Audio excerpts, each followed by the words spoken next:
আসসালামু আলাইকুম, কিউট ফ্যামিলিতে সবাইকে স্বাগতম।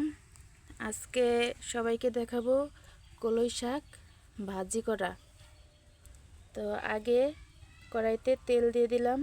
কলই শাকে অনেক তেল লাগে, সবাই কলই শাকে বেশি করে তেল দিবেন, তাহলে স্বাদ লাগে অনেক। তেল গরম হয়ে গেছে, এখন তেলের ভিতরে আমি আদা কুচি দিয়ে দেব।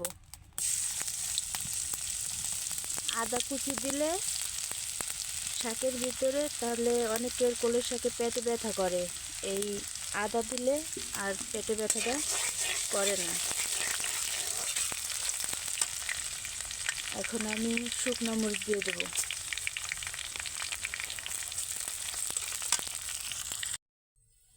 আমার আদা আর শুকনো মরিচ ভাজা হয়ে গেছে, এখন আমি কলই শাকগুলো দিয়ে দেব।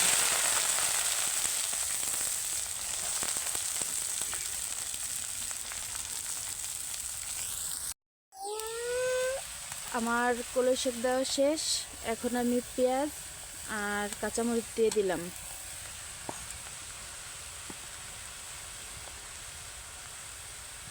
সাথে লবণ দিয়ে দিলাম। এখন নাড়তে থাকবো।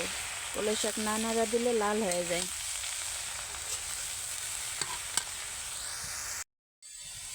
তো এই যে আমার কলই শাক হয়ে গেছে। কলই শাক অনবরত নাড়াচাড়া দিতে হয়। কলই শাকে অনবরত নাড়াচাড়া না দিলে কলই শাকের কালার নষ্ট হয়ে যায়, লাল হয়ে যায়। আর সবসময় নাড়ার উপরে রাখলে কলই শাকের কালার এই যে সবুজটাই থাকে, একেবারে সবুজ থাকবে কলই শাকের কালার। এখন আমি কলই শাক হয়ে গেছে, নামাবো চুলা থেকে।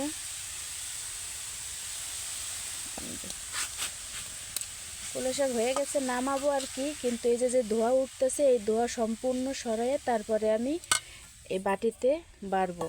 তা নাহলে এই যে ধোঁয়া উঠতেছে, এই ধোঁয়াতেও কলই শাকের কালার নষ্ট হয়। এই যে দেখেন কলই শাকটা সবুজ কালারের আছে।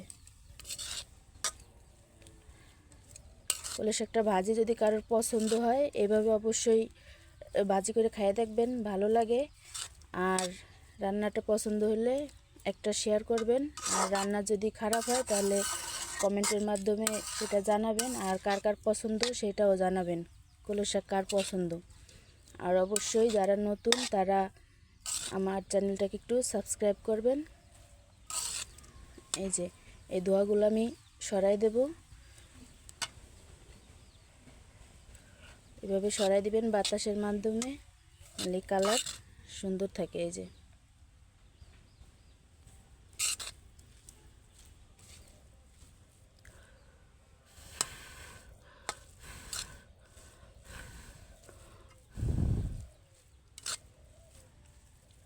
এই ধোঁয়াগুলো সরে গেলেই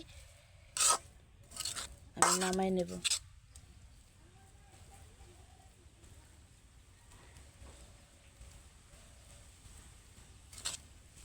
সবাইকে অসংখ্য ধন্যবাদ।